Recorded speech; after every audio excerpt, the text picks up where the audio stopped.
Good morning and welcome back to the Poetry Corner. We're thinking today about a slightly different poem, Morality by Matthew Arnold. Not somebody noted as a Christian writer, but I think his poem here has some really interesting insights into how we understand virtue and what it means to be human. So as before, we're going to hear the poem recited, and then we're going to talk a little bit more about it and what some of its implications might be from a Christian perspective. Let's listen to Matthew Arnold's Morality. We cannot kindle when we will the fire which in the heart resides. The spirit bloweth and is still, in mystery our soul abides. But tasks in hours of insight willed can be through hours of gloom fulfilled. With aching hands and bleeding feet, we dig and heap, lay stone on stone. We bear the burden and the heat of the long day and wish 'twere done. Not till the hours of light return, all we have built do we discern. Then, when the clouds are off the soul, when thou dost bask in nature's eye, ask how she viewed thy self-control, thy struggling, tasked morality, nature whose free, light, cheerful air oft made thee in thy gloom despair, and she whose censure thou dost dread, whose eye thou wast afraid to seek.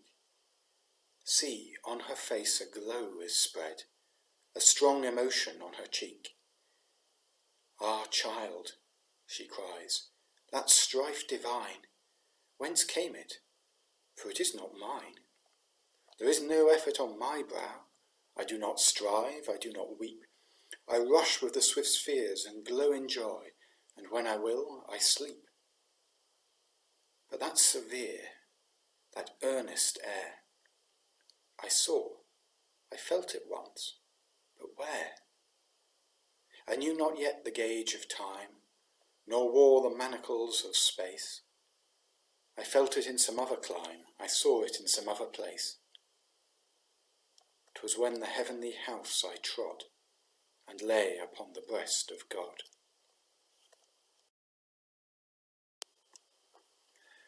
Well, as I said, a slightly different poem this morning.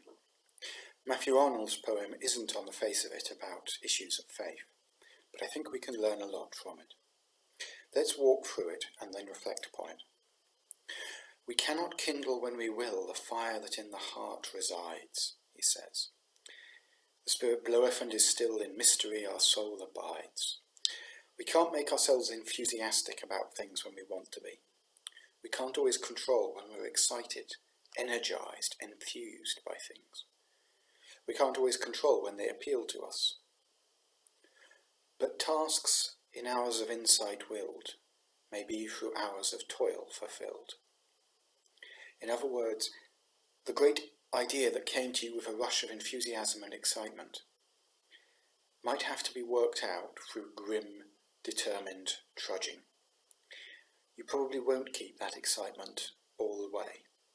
You probably won't keep it every moment you work on the task or the job. Sometimes, usually, it's perseverance that turns inspiration into reality. With aching hands and bleeding feet we dig and heap, lay stone on stone. We work really hard and it hurts. It wears us down. It's wearisome and unpleasant. That's obviously true of physical labour, but most of us will know, I think, how true it is of other sorts of labour as well. Whether it's working at a job, whether it's being a parent or a minister or a member of a church, sometimes it's hard work. Not till the hours of light return, all we have built do we discern. We plod forward not really recognising what we're doing or not feeling like we're achieving anything, just grimly setting to the purpose that we conceived long ago in a moment of inspiration and enthusiasm. And it's not until later, Arnold points out, that we look back and realise what we achieved in that grim, persistent perseverance. So many of the best things in life, so many of the greatest things, take time. Relationships, friendships, families, and almost every kind of achievement takes time. You don't get to be a brilliant singer or entertainer without a lot of hard work, which isn't fun and isn't exciting and nobody sees. You don't get to be a successful businessman or leader without working very hard as a rule. And in the church as well, 90% of what matters is hidden. When I preach a sermon, most of the work that goes into it is days beforehand, reading and studying and praying. Most of the work to make a good thing is hidden.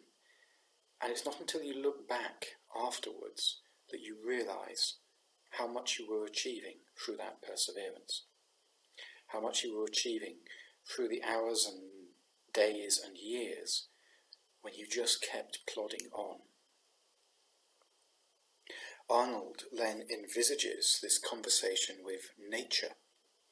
Now, you have to remember he's writing in the 19th century, the age of the Romantic movement, when people loved to anthropomorphise, to imagine in human form nature, even if they weren't quite sure what nature was.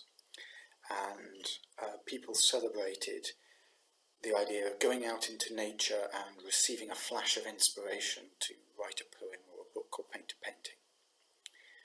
And that was seen as the most authentic and appropriate way for humans to conceive something great. And getting in touch with nature was very much seen as following the impulses of your instincts, your emotion. Go where your heart tells you. Follow your heart. Do what feels right to you. All that kind of idea.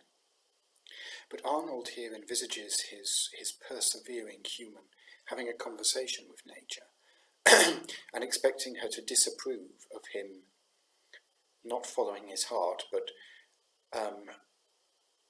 resolutely plodding on with the task he saw long ago, persevering in something he doesn't want to do. And nature is not cross with him, but proud. A strong emotion stains each cheek. And she looks at him and says, "Child, that strife divine, whence came it? For it is not mine." That perseverance, that going forward in a task that at the time has no appeal, but that we do because we know it has a value, and we know one day we will look back and see what we've built and it will be good. That perseverance is not natural. It's not what we want instinctively. Left to ourselves, we don't knuckle down and work hard at things that aren't fun, aren't rewarding at the time. It's not natural. But nature recognises it as a strife divine. And this figure of nature, the natural world, the human heart, whatever nature exactly is meant to be here. I don't think Arnold had a clear conception.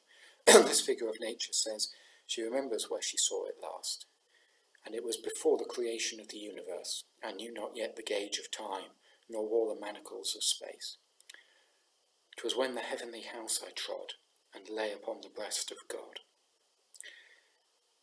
Intentionally or otherwise, Arnold is saying here, I think, that there's something divine about that human attribute to persevere. To keep going on through the labour and the heat of the long day at an unpleasant, hard task, following an ideal we glimpsed long ago and have for the moment lost all enthusiasm and inspiration for.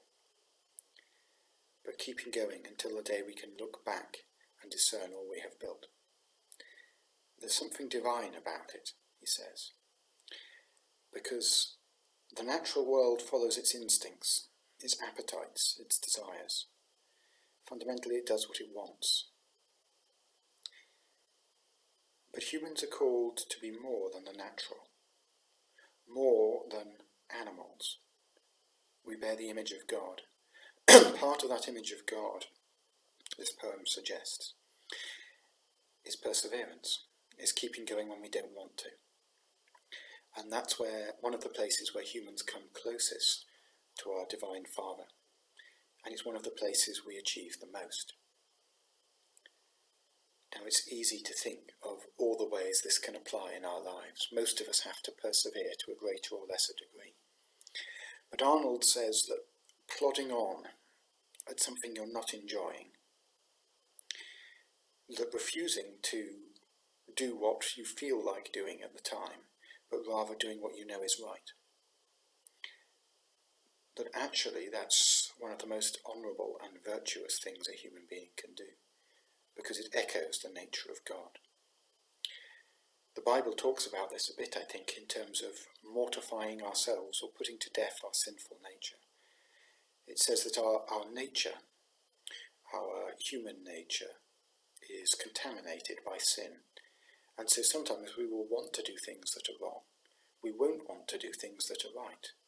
Things that are good will feel bad to us, and things that are bad will feel good to us. Because our human nature is not perfect, it's tainted by sin. And therefore sometimes following Christ, sometimes living virtuously, will mean saying no to things that feel natural, things that we want to do, things that feel right. Sometimes it will mean persevering in doing something that doesn't appeal to us at the time. Getting up early in the morning to read the Bible and pray. Bearing patiently with annoying people in the family or the church. Putting in the long hours of work to understand the Bible, or the long hours of work to understand another person to whom we owe nothing.